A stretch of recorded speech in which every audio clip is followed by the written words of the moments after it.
Somewhere in Washington, D.C., in a room with no windows, 12 people are about to vote on a number. Not a law, not a policy paper, a number, 2 decimal places. That's it. And in the next 90 minutes, that number will decide whether you can afford a house, whether your job still exists next year, whether the stock market opens tomorrow up or down 3%, whether a government on the other side of the planet can pay its debts, whether the party in power loses the next election. Nobody in that room is elected. You didn't vote for any of them. You've probably never heard most of their names. And yet, this number moves more money in one afternoon than most countries generate in a decade.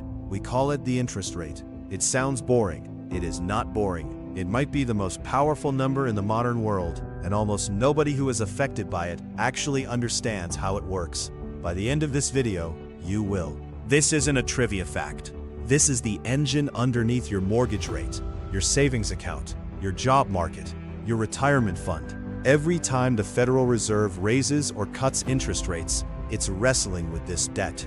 Every time you hear about a debt ceiling crisis in Congress, that's a symptom of this exact machine. And right now, in 2026, the pressure is higher than it's ever been. America's debt to GDP ratio, debt compared to the size of the entire economy, sits at roughly 123%. That means the country owes more than it produces in an entire year. Interest payments alone, just the cost of servicing this debt, not paying it off, now eat up about 14% of the entire federal budget. That's more than the US spends on national defense in many recent years. So here's the real question hiding underneath all of it. Is America actually broke? Or are we using a definition of broke that simply doesn't apply to a country with a printing press? Let's start with the basics, because this is where most explainers lose people. When the government runs a deficit, it means it spent more than it collected in taxes that year. To cover that gap, the Treasury sells bonds. A Treasury bond is basically an IOU. You hand the government money, and they promise to pay you back with interest, sometimes in a year, sometimes in 30. So who actually buys these IOUs? Banks, pension funds, insurance companies, foreign governments. Japan and the UK are currently among the largest holders. And here's the part that changes everything. The Federal Reserve buys them too. When the Fed buys government bonds, it's effectively creating new money to do it. This is why people say America can just print its way out of debt. And technically, that's true. Unlike Greece during its 2010 debt crisis, which used the euro and had zero control over its own currency, America controls the dollar completely. It can print more, which means an actual default, where the US simply can't pay, is almost impossible, unless it chooses to. But that raises the real question. If you can just print the money you owe, what does broke even mean anymore? This is where it gets uncomfortable. Printing money isn't free. The cost just doesn't show up where you'd expect. It shows up as inflation. When more dollars flow through the economy, without a matching increase in actual goods and services, each individual dollar becomes worth a little less. It's a tax nobody votes on. No bill gets passed for it, but it shows up on every grocery receipt. The inflation spike of 2021 through 2023 wasn't just a supply chain story. It was, in large part, the direct consequence of trillions of dollars printed during the pandemic finally working their way through the system. Now stack a second layer on top of that: interest rates. When the Fed raises rates to fight inflation, the government also has to pay more interest on its own new debt. That creates a loop. More debt, higher interest costs, more borrowing just to cover the interest, even more debt. The average interest rate the US now pays across its total marketable debt sits around 3.4%. 5 years ago, it was about 1.5%. That means the cost of carrying the exact same debt has more than doubled, without the government spending a single extra dollar on anything new. And here's the irony. Nobody puts on a headline. America is now borrowing money specifically to pay the interest on money it already borrowed.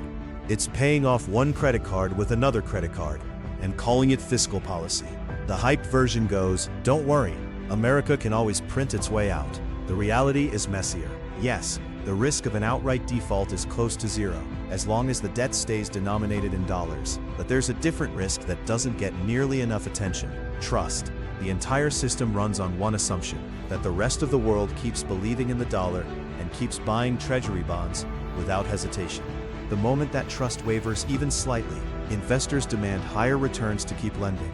Interest rates climb, and the debt becomes even more expensive to carry. This isn't theoretical.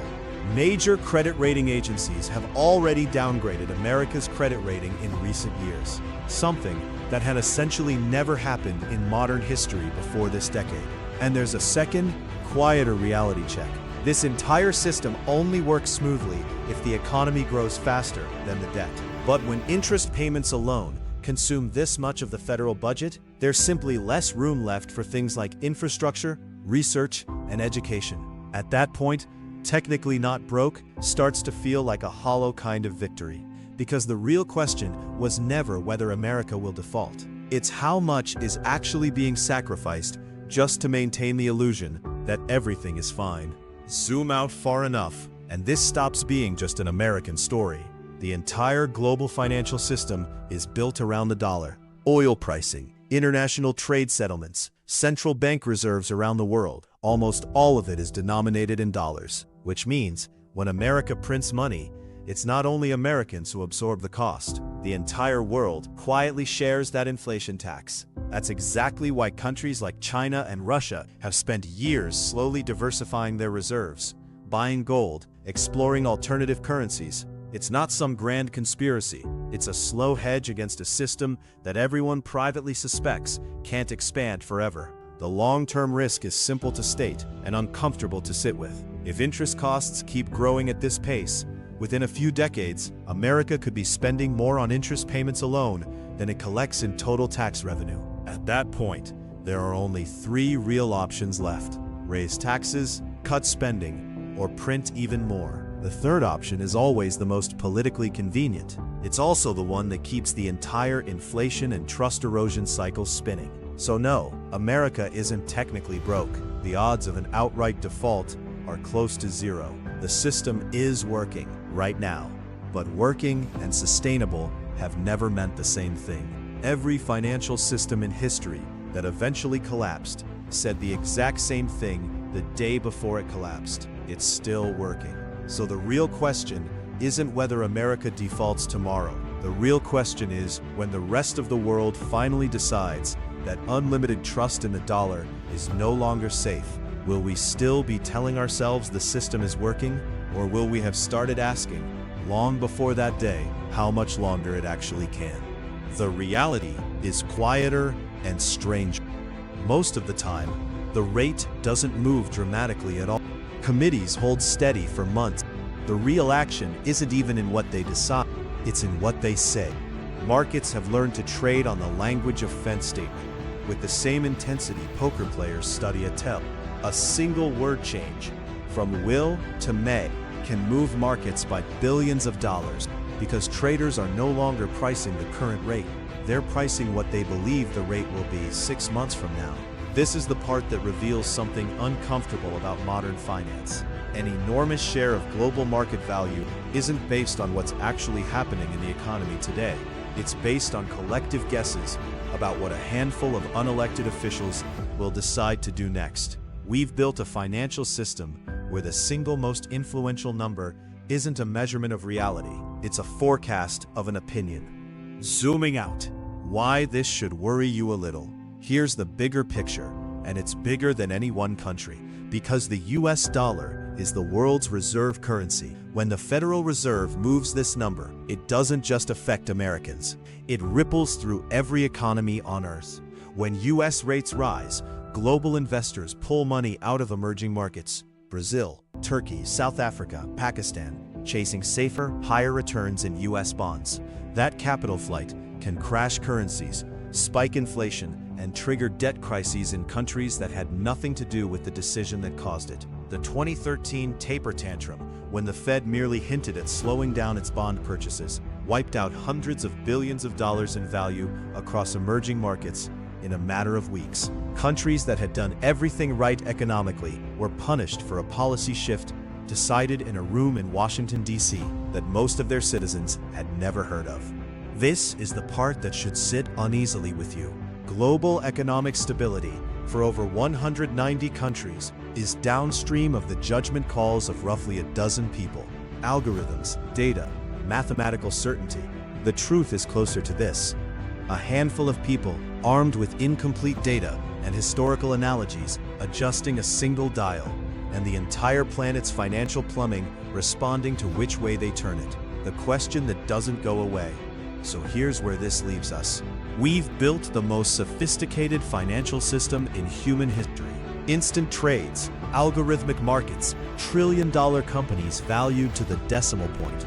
And at the very center of it sits a number that is, at its core, an educated guess made by a small, unelected group of people with a year-and-a-half lag before anyone even knows if the guess was right. Every mortgage, every job market, every retirement account, every national election cycle, tethered in some measurable way to that guess. Maybe that's fine. Maybe there's no better alternative, and an independent committee of economists really is the least bad way to steer something this complicated. Or maybe we've simply gotten so used to this arrangement that we've stopped noticing how strange it actually is. That so much of what happens to your money, your job, and your vote ultimately traces back to 12 people in a windowless room in Washington, D.C., voting on 2 decimal places. The next time you hear that the Fed held rates steady or cut by a quarter point, ask yourself the question most people never do. Who, exactly, gave them that power? And what happens the day they get it wrong?